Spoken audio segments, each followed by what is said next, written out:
जायचं, आग्रहाने घेऊन जायचे. एकदा असंच एक कार्यकर्त्याने खूप आग्रह केला की आपल्याला या कार्यक्रमाला जायचं. भाऊ आपली पोरं आहेत, लय भारी पोरं आहेत. तिथं गेलो आणि भाऊ त्यांच्या मिश्किल स्वभावाप्रमाणे कमरेवर हात ठेवून मला म्हणाले, अरे संदीप, हा म्हणतोय की आपली पोरं आहेत, फ्लेक्सवर तर उद्धव साहेबांचा फोटो आहे, तिकडच्या फ्लेक्सवर राज साहेबांचा फोटो आहे. मी भाऊंना म्हटलं, भाऊ हा कार्यकर्ता कुठल्या पक्षाचा आहे, हा कार्यकर्ता समाजामध्ये काय काम करतो, याही पेक्षा तो आज आपल्याला या ठिकाणी प्रेमानं बोलवतो.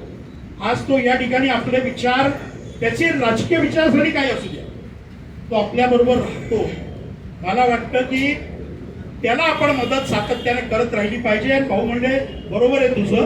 आणि त्यांनी सुद्धा त्यांचे हात, त्यांनी पण खूप लोकांना अशा अनंत प्रकारची मदत केली. आणि मग भाऊंच्या त्या दिवसापासून आम्ही ठरवलं की आपल्याकडे जो जो येईल त्याला जे जे पाहिजे ती मदत करायची. आता कौतुक दादांचं, ते किती करावं आणि किती वेळा करावं असा मला वारंवार प्रश्न पडतो.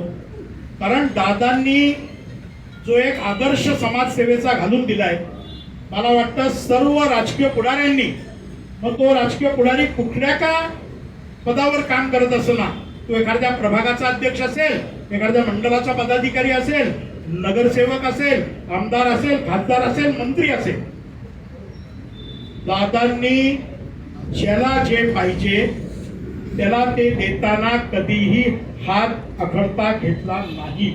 आणि परमेश्वरानं त्यांना ती शक्ती दिली. परमेश्वरानं दादांना एक